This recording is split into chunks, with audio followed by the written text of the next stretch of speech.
Hey guys, Brad Pryor here with the Grit Branded Podcast. I'm hanging out with Lorinda Van Newkirk. Van Newkirk. Van Newkirk. Van Newkirk. Van Newkirk. There you go. Put some revival in there. But so, how you doing today? I'm great. The weather's great until the summer gets here.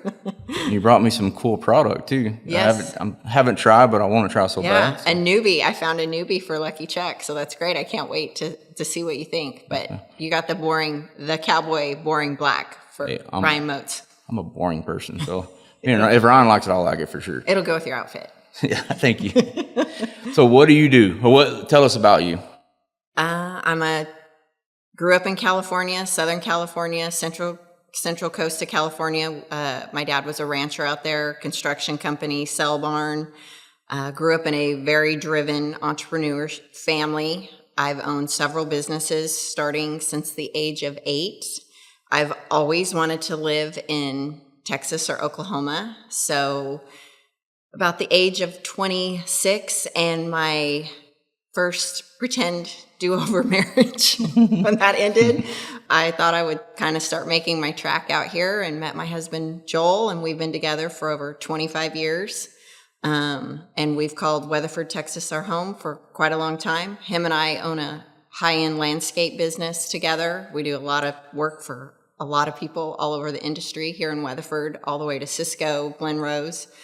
I used to own a company called Gypsy Soul that was amazing and huge and fun, and that ended in 2015. I have 2 beautiful daughters, one that's 20 and going to TCU, and one at OSU that's 21 that's going to graduate, and fingers crossed she'll be at NBC in Oklahoma City on TV. Oh, cool. Yeah, and then just launched Lucky Chuck. I've been showing horses and running barrels and team roping a little bit and just enjoying all the good things God can give you in life. Sounds like such a boring life.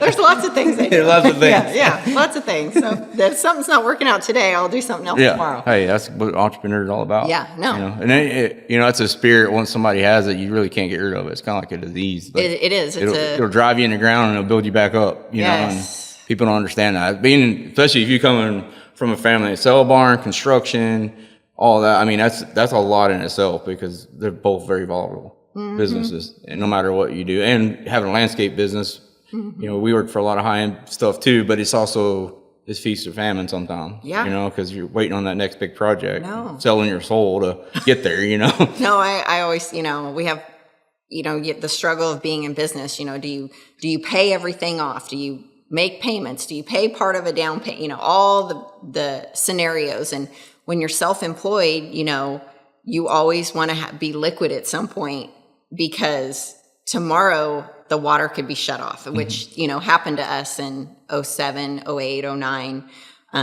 It was real scary those years. I don't know if you would agree with this, but this is something my CPA, I've been in business 24 years, After P, and have all other businesses too, but it's like, he said, because I always had the game, like, I don't ever want to pay the IRS anything more than I have to.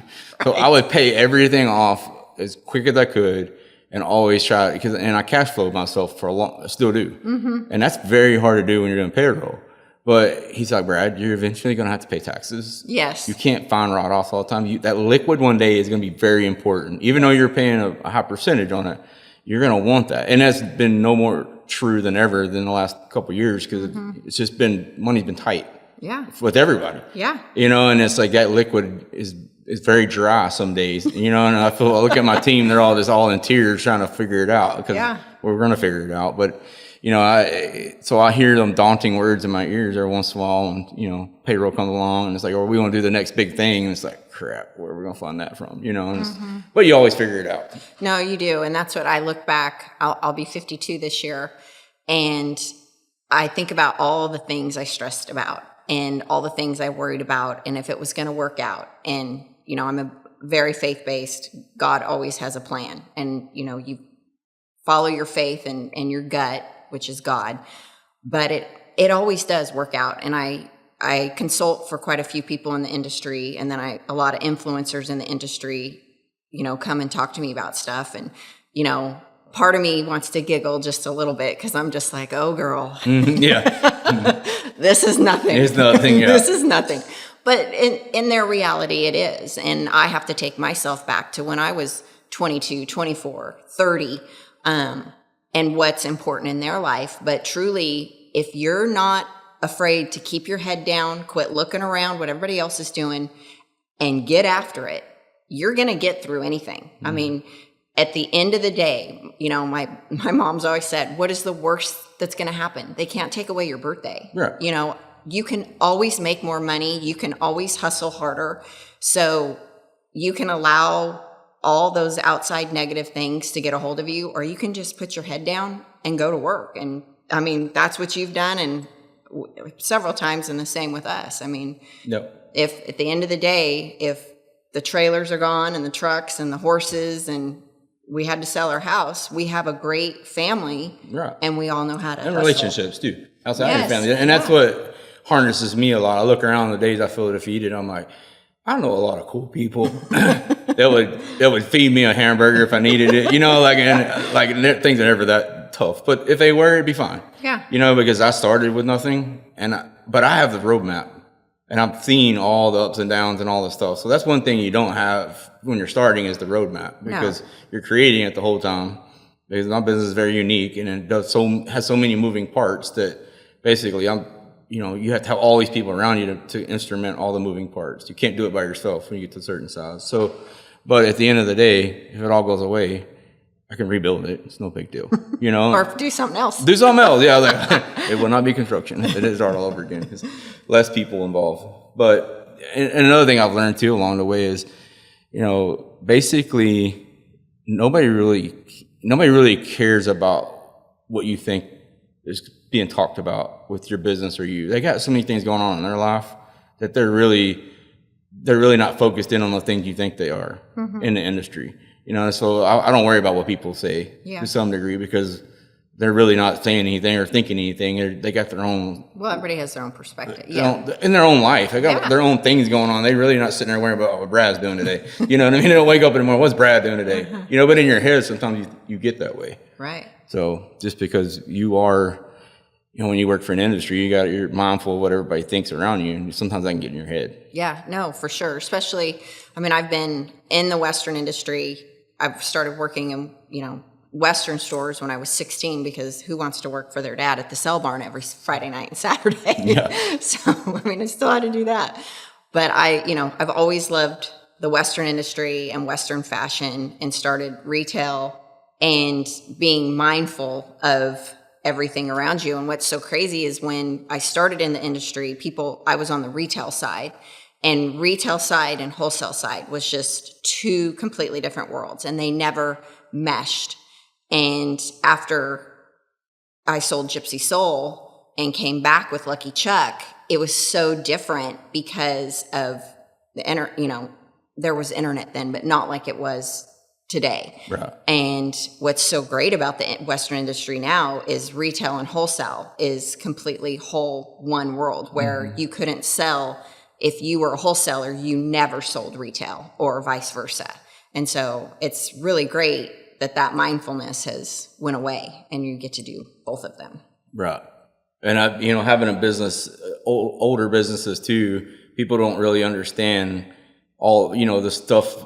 Starting a business, we didn't have Facebook or social media 20 something years ago. Oh gosh. We had telephone books still, and people look at me, and my kids look at me like I'm crazy. They're like, yeah, I used to pay a lot for having my little name in the telephone book for people to find me, because we had pagers. We didn't even have, or bag phones. And I mean, you had a bag phone or the flip phone. Yeah, the flip phones. Like, you didn't text. They look at it and they snarl. Like, like, Dad, you really? I was like, no, this is like, in my generation, I used to listen to old timers talk about the wind up phones and stuff, or the phones on the wall.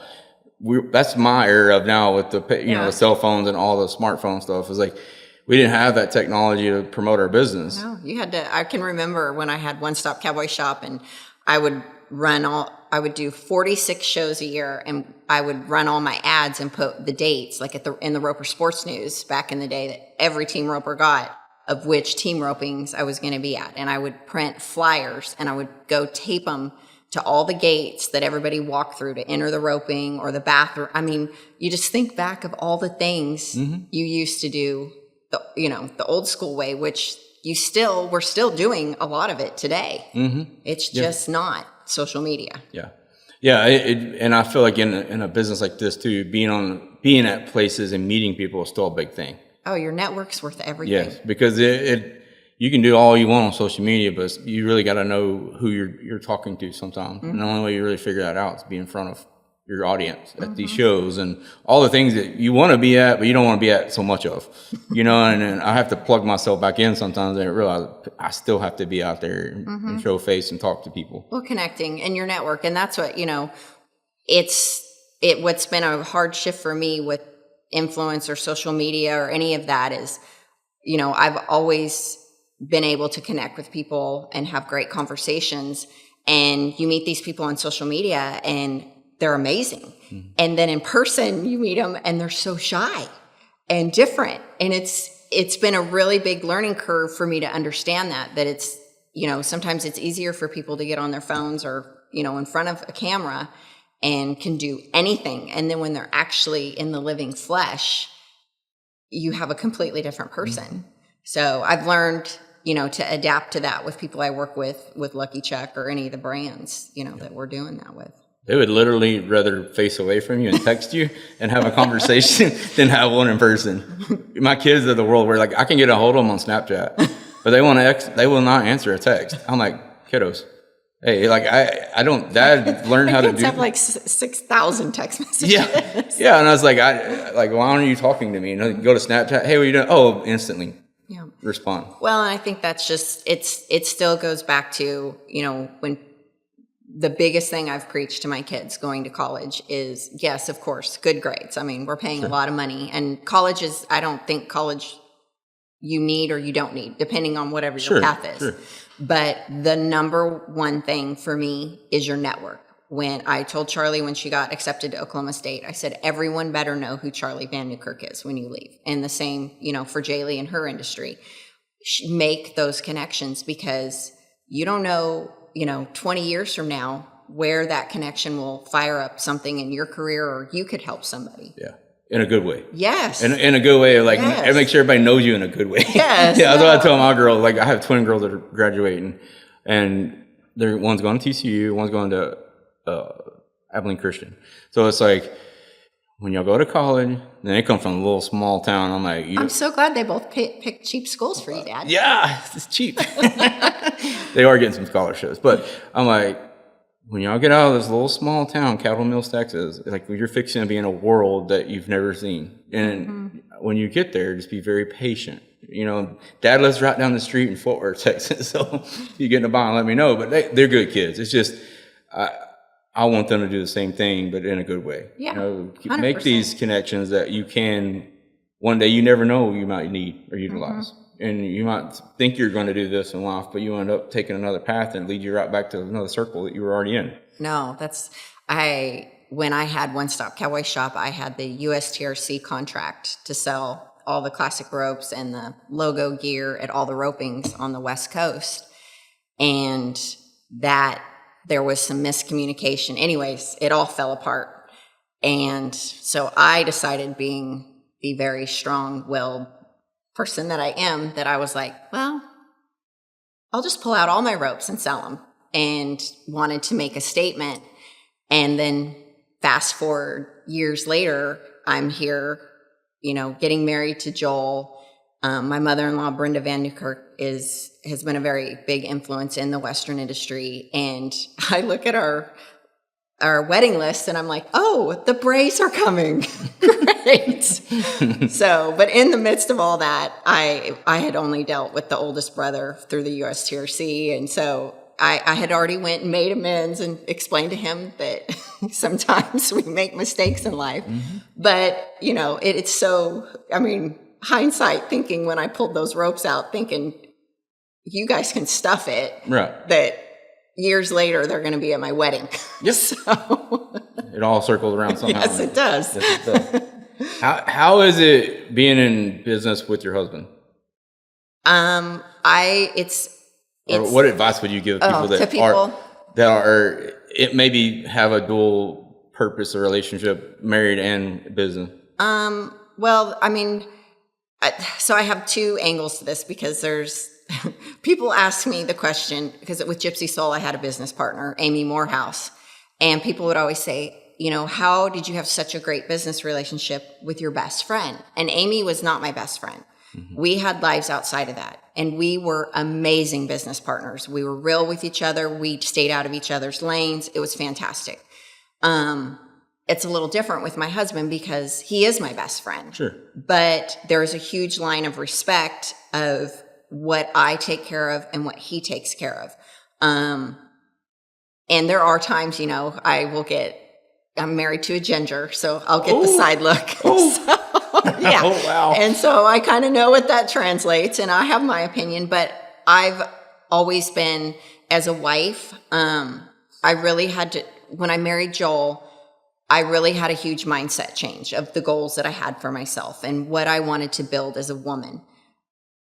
And so I shifted that, where I wanted to be this partner and wife that stood beside him and supported him in his business. And because I picked the right person and we are the right team together, we've had a fantastic business relationship. And I respect his decisions, and I don't ever try to do anything that would make him feel that I was trying to go behind him or anything like that. So I've always handled more of the back end stuff. He he meets all the customers. He goes out. Yeah, he's the face of the company. Advertising, everything like that, I do. But I am his support, and I am there to do whatever he needs me to do.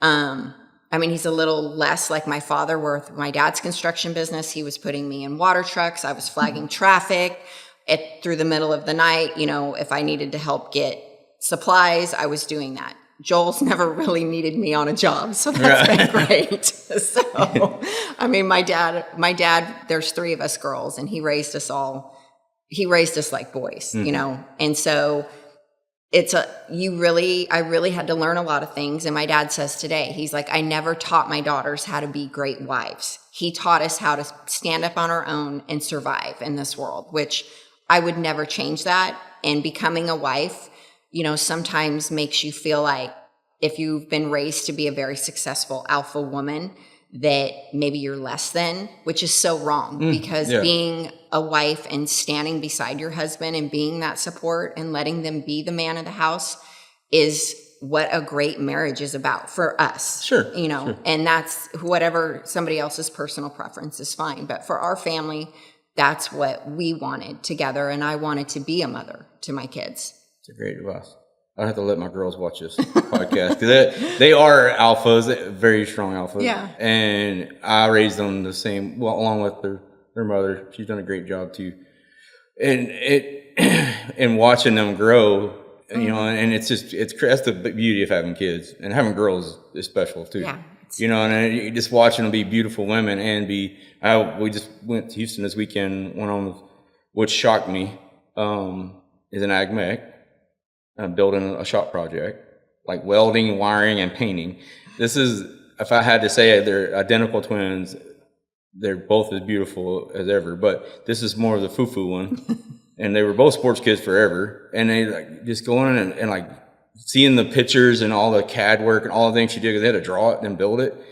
To build, just walk around, get dirty, and weld and get stuff in her hair. I'm like, no way.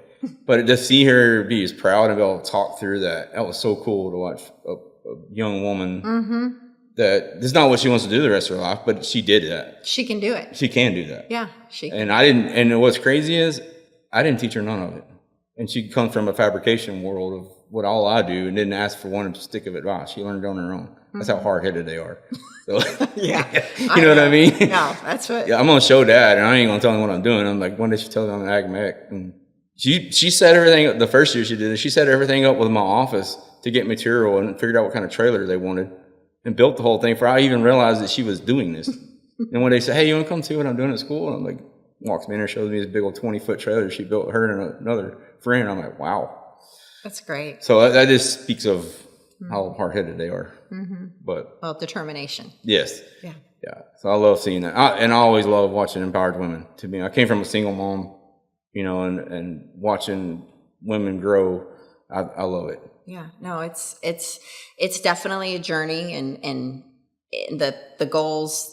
I just tell people, I've had huge goals, and I still have huge goals, but they've, depending on what's happened in life, be able to pivot and adapt those goals.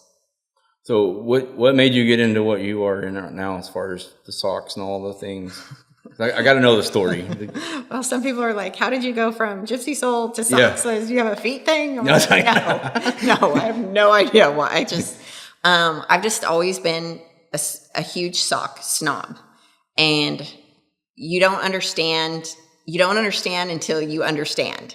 Once you wear a great pair of socks and the way they feel with your boots and they don't fall down and all the things can change your life. And I used to wear Smart Wool, Stance, Bombas. There's a lot of great sock brands, but none of them ever catered to people that wore cowboy boots. And the only cowboy boot socks are like those grandpa white, thick, gross socks. And they either cut your circulation off or they just look gross after you've worn them for a couple weeks. And when I had Gypsy Soul, I wanted to do socks. It was just, on the back burner. And so I came up with the name in 2016. I just have always thought of everybody needs a pair of Lucky socks. Like, why would you only want one pair of Lucky socks? And then both my grandfathers are Chuck and Charles, and my daughter is Charlie. So that's where Chuck came from. So Lucky Chuck. And then, of course, I always tell people, check, trademark, Facebook, Instagram, all those things. So all those things lined up for me. And just kind of tabled it for a while. And then after COVID, I just decided, you know what, I'm going to go ahead and launch the company. Still didn't have the socks perfect. Launched it for brand recognition. And then, so that was the end of 2020. So the end of 2021, we had the first generation of socks, 6-pair rollout, and we sold out to the T. But, they were not perfect, and I always say the socks are never perfect. I'm always tweaking them, making them better. But right now, this last bunch that have come in are like my all-time favorite. Like, I think we've nailed it. So I'm just always trying to make it better. But the main thing is just a sock that is not too thick, not too thin. You don't feel the toe seam. It's reinforced in the heel. It gives you some arch support. They do not fall down. They do not cut your calves in half when you have them on all day. And the biggest thing is, coming from California and moving to Texas in this humidity, you don't understand it till you live it. You sweat in places you don't want to talk about. And I used to complain, think that the humidity was bad in Fresno, where I went to college, or, up in the middle of the Central Coast in the valley. And it's hot here. And when you get done riding 3-4 head of horses and you can literally pull your socks off and they're not wringing wet, it's amazing. Your feet don't feel disgusting. Yep. And, I just sent a few pair of samples out to a store in Arizona. I don't remember what the name of it is off the top of my head, but the owner said, "Oh, these are going to be too thick for Arizona." And I'm like, obviously he has not worn them, or he really doesn't ride, because that is really our product I made for actual competitors to wear. Yeah, which is much needed, in my opinion. Well, and a lot of our larger companies in the industry make socks, but the majority of the owners of the companies do not ride, and it's just a sock that they're getting out of China that they call a performance sock, which it's fine, but it's not the best. Right. No. I can understand wanting the best. That's the biggest thing when you're pouring in your product, is wanting the best every day or better. And it wears you out, but it also what keeps you the industry leader, or one day makes you the industry leader. And that's what I've always tried to strive to do, is get bigger and better, but better. Who cares how much bigger? You know what I mean? And that's what I've learned over the years. Like, you don't have to be the biggest guy in the market, but be the best. Right. And I feel like when you are the best and you take care of your customers, bigger just slowly happens. Yep. It just happens. Yep.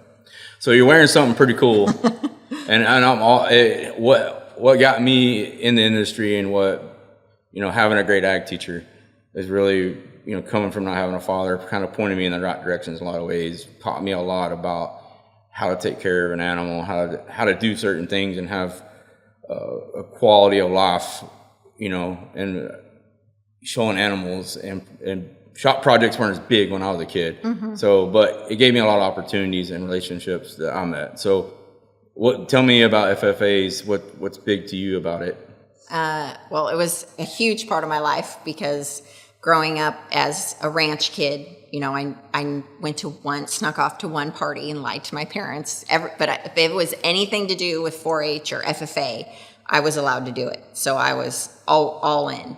But it's just a fantastic organization for kids to be, connect with animals, have responsibility. But the leadership piece of it, I feel, it was so huge for me. I was slated for state office for the state of California. I didn't win and, was devastated by that. But God always has a different plan for everybody. I was a regional officer and loved it, did all the conferences. But the network from that was so huge in my life. But I'm just proud that the jacket still fits. I'm proud of you wearing it. I really, I don't get to talk about it a lot, but that's how I got my start. My kids all went through the programs. Yeah, me too. And I've done leadership stuff in it. So it's it's very close to my heart about it. And a lot of things that we sponsor are sponsored or buy animals at. Yes. We focus on the smaller shows. We don't work in the big shows because I like to make a difference in places. I came from inner city, moved to a rural America town. So I loved everything about the ranching industry, but I didn't grow up in it. So the FFA gave me my start, and gave me my first job with the connection that my ag teacher had. So it was and the great thing about doing this is I've met people that you would never think that came from inner city stuff that are big industry leaders. Casey Deary, he grew up in Forney, Texas, right down the road from where I did.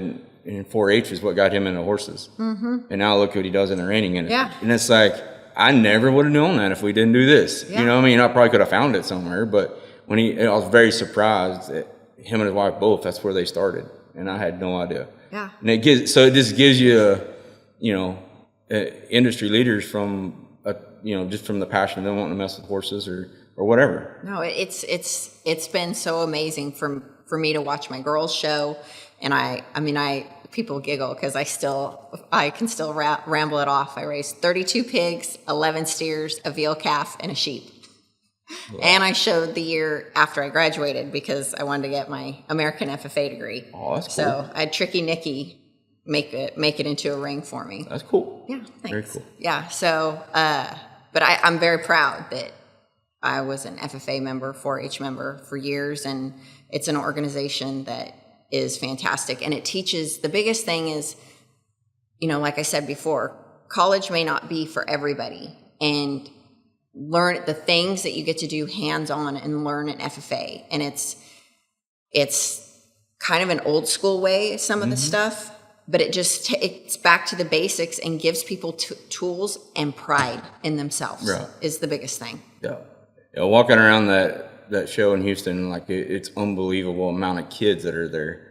And, in talking, when they're doing these ag mech projects, when you're walking around, they're just waiting for somebody to ask them a question, and you're and I always pick the most enthusiastic face because I want to hear what he's got to say or she's got to say. And it's cool just to listen to their whole project. And, and I always ask the back questions, what got you involved and what made you build this? And, hearing all the stories and, building something for, a ranch or a local, they do a lot of floral design stuff now too, which is cool, and then my kids have done it all. And it's just crazy, all the things that are startups for people or a background to do stuff when they get older. Yeah. When they do have time to do some of it. So, of course, you still remember your ag teacher's name. Yes. Yeah, that's Oh, yeah, Mr. Arnold. Yep, Mr. Penfield for me and Lloyd McCabe for my regional director. And they're people that forever changed our lives. Yeah, and me and him honestly didn't get along very well for a while. I mean, we really went at it for a while because I was just hard-headed, and being redheaded don't help either. But, but he gave me a chance.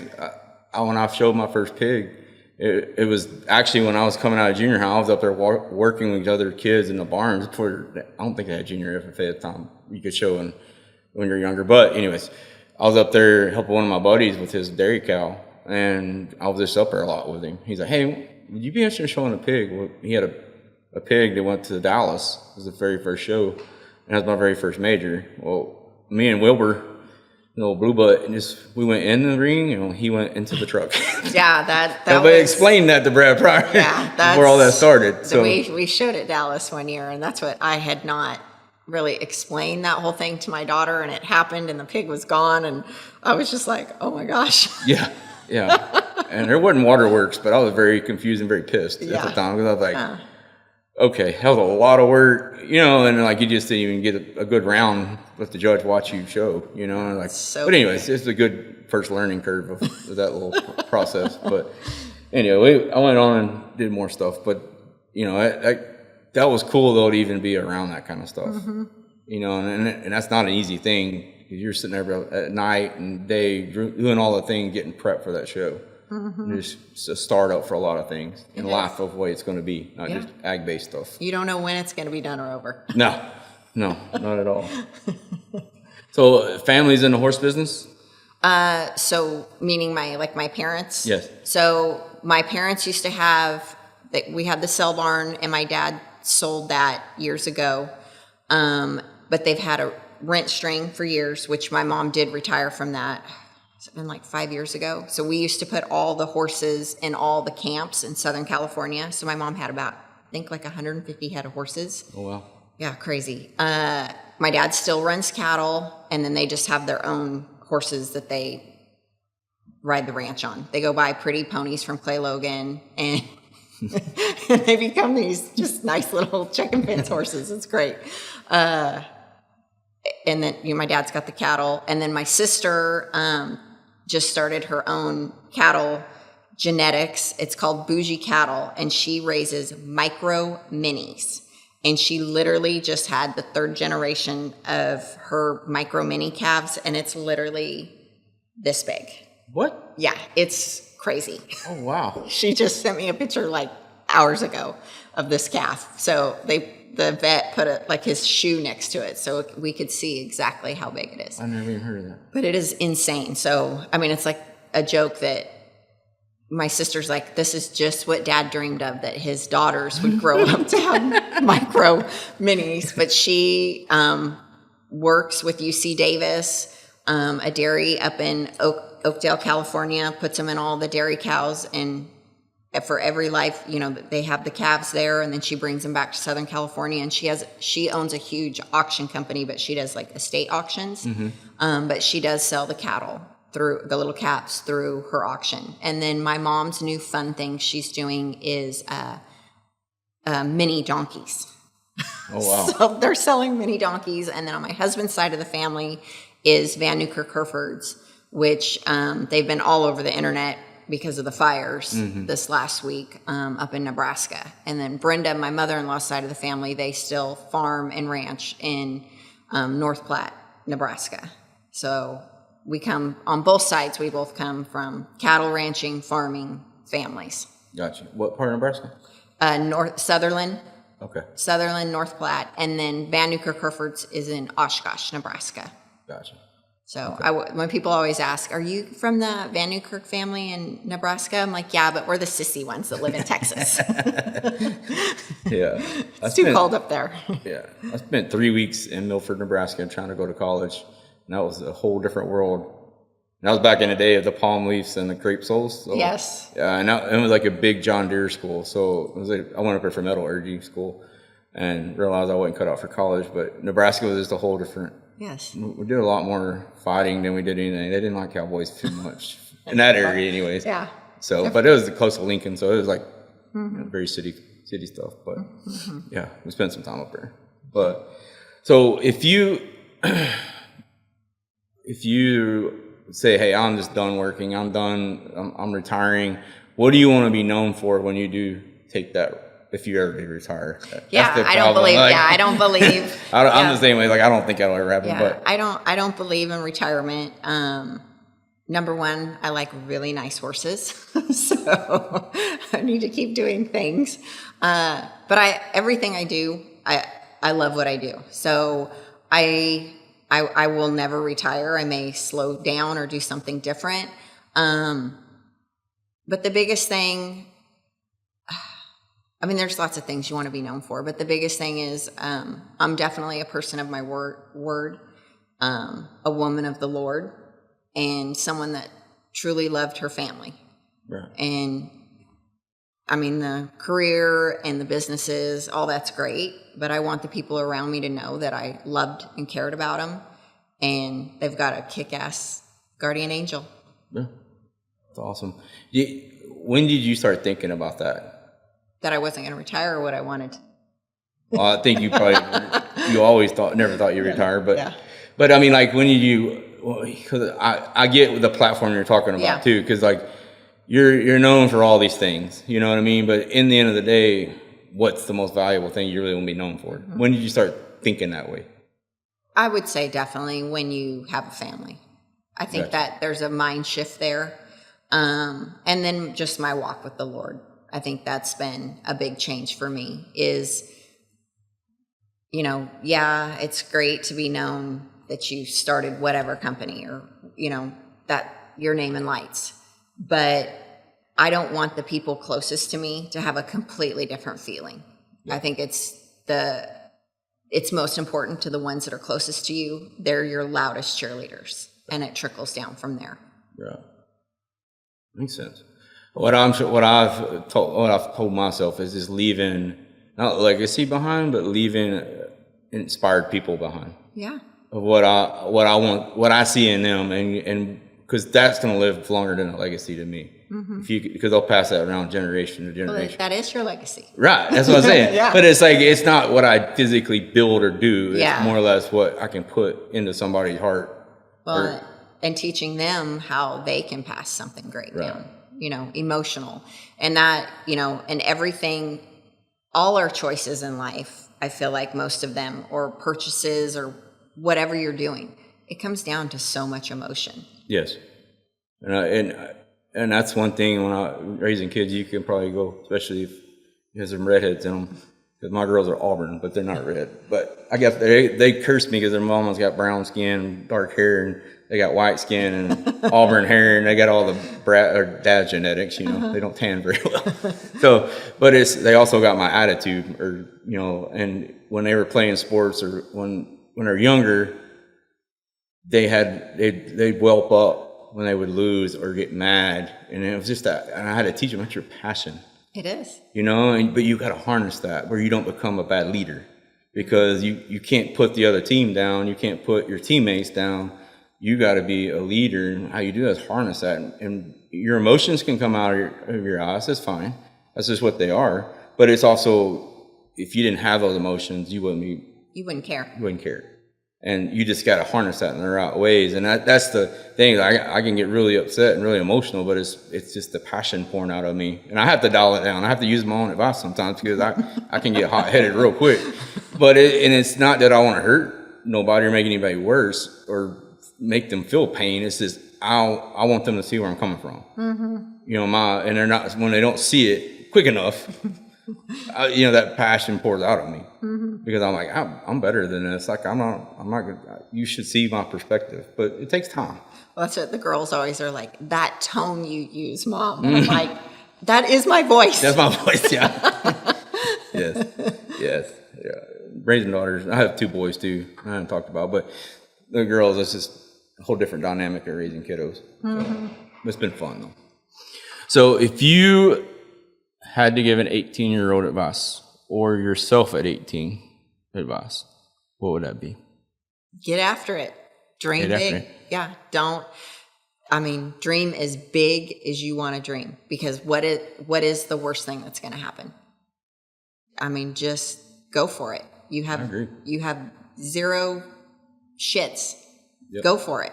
And that's the biggest thing I tell both my girls. The one thing that will piss me off more than anything is when you're 34 years old and you tell me, I should have, because I have told you since you understood it. Dream as big as you want, because I've got you. I'm going to let you run, and whatever that dream is, I will support you in any way I can, as long as you're doing your part. Right. And my parents did the same thing for me, and the financial means that they have and that they had, and I'm doing it the same for my girls. And I do look back, like I wished I would have went to New York and learned more about fashion. There's things I wish I would have just came to Texas when I wanted to. I wanted to go to Texas A&M, but it was scary, and I just thought, I'll stay in California. And not that my parents told me no, it's just, it was so far out, I don't think people understand, before Instagram and Facebook, everything was just out of a magazine, or, it was just scarier or bigger. And I mean, Charlie went and worked in Rome 2 summers ago for 2 months. And it was like tons of American kids there. And I'm just thinking, when I was this age, this didn't happen. It's just different. But that's the biggest thing I would tell an 18-year-old is, what is the big dream? What is your why? Like, kids saying, I just want to be rich, or I want to be famous. There's got to be more to the piece than that. That ain't going to make you happy. No. And that's, being famous or being rich isn't your why. That's not enough. And sometimes at 18, you don't understand that. But really, what are you good at? What can you just grind out and make happen and make magic with? Go freaking do it. And I think that's great advice. And I think, too, being entrepreneurs as yourself, is like, what can you provide for the world that the world doesn't have? How are you different? Right. Because what makes you different, and what makes you money, and what makes you all the things that you want, maybe not, or maybe live as simplistic as possible and live off of the grid. That property, that stuff's going to cost money. It's not just given to you, know. They'll be doing and I see so many that comes up, the homes. I live on 2 acres. It's homesteaded, but we don't have jobs. I was like, yeah, you got to get to start somewhere. Yeah. But, it's like the internet gypsies sometimes. Like, people see all these things, and kids dream up, they want to be rich and powerful. But, you don't get rich and powerful, or, I just don't want to have to depend on somebody else. That's what kind of pushed me away from. I moved out when I was 16. I want to be independent. I didn't want my mom telling me what to do with my money. I didn't want, and I worked since I was 12. So it's like, I'm like, I have this financial freedom gave me independence. I didn't want to be nothing but a cowboy, and I didn't want to be rich. I didn't want none of that stuff. I just wanted I love cows. I love doing what I was doing. Horses, sorry, didn't say cows. But that gave me that independence freedom, and that's what I'll try to iterate in my kids. It's like, and they've learned it well, and I'm proud of them. They use their savings accounts, they do all the things, and I didn't tell them to do none of that. But they know the more they find a way to do their own thing, the less they got to listen to dad's advice or, criticism to some degree. I say it's advice, they say it's criticism, but it's like, and then I felt, and one thing that when I was with my kids at Houston, and my daughter was so nervous. She never gets nervous. I am a fabricator. I'm like, I'm walking up here, I'm looking at this, and I just look at it from distance. I don't dig into it, because I know once I start digging into it, she's like, what's wrong? And I'm like, I'm just proud you did this. Yeah. I'm not going to say, and I hate they feel that way, but also the part of that is they know how hard I am on myself. So it's like, they know I'm looking at it, what would be different, and so it's like, I'm just glad you did this. There's a lot of girls that would never do this, and you did it on your own. So I think that's cool, that if they can harness themselves to plug into the world where they can make a difference. And you don't have to have it all figured out. That's been the difference with both my daughters. Charlie knew exactly she wanted to be an anchor and be in the news. And literally, now she knows she only wants to be in lifestyle news. And Jaylee she knew she wanted to be in fashion or merchandise, or, she didn't really have this hardcore path, where Charlie had this hardcore path, and then this year it changed. And so it's, you don't have to have it figured out. This is what you do between now and wherever you're going. It's part of life. If you just think about life as a game, and every day it's a new game, and there's no reason to get upset. You just solve the problems and move on. Yeah, it's that simple. It's that simple. Yeah, it really is that simple. It's really that simple. You make the choice to be upset or mad or angry, or you take that energy and solve the problem and move on. And whether that means you lost $100, $100,000 that day, that was just part of the problem, or whatever that the issue was that day. But you learn from it, don't let it happen again, and move on. Right. Yep. And I always tell my people around me, I was like, as long as you're giving and not taking, that's the problem. Like people are like, you can't sit here and say, hey, give it to me. You got to just give, you know. And what I mean by give, like put it in society, work. Don't sit there and just take a free check. Like do your thing, because it's going to be a lot more rewarding that way. No, my dad's always told me that there's givers and takers in the world, and that's your job to figure out: are you around a taker or a giver? Yep. That's a hard thing to swallow sometimes, because people, you don't learn that till it's too late. You're like, oof. Well, and people put different faces on for different people. Yeah, for sure. And people getting with the new, from the generation we came from, is like we were scared. I think the reason why we were more scared to make those jumps is because we didn't have all this social media in front of us. There wasn't nothing other than like magazines and TV that's as basic as our horizons were. Or whatever you were traveling to go do with your family, what have you.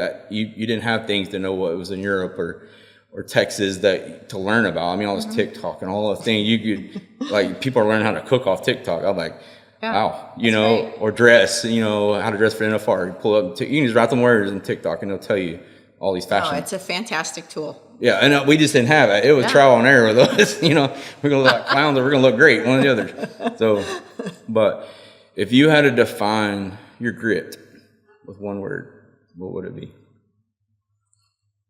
With one word. Tough one. I know. My grit with one word. It's faith. Hey, it's my faith. That's a good one. Mm-hmm. Yeah. You don't, until you have to think about that question, it's really hard to put it in one word, because especially when you're bottled up with all kinds of things that you feel like make you your grit. But when you have to put it in one word, that's the hardest part about it. Yeah, it's definitely my faith. Yeah.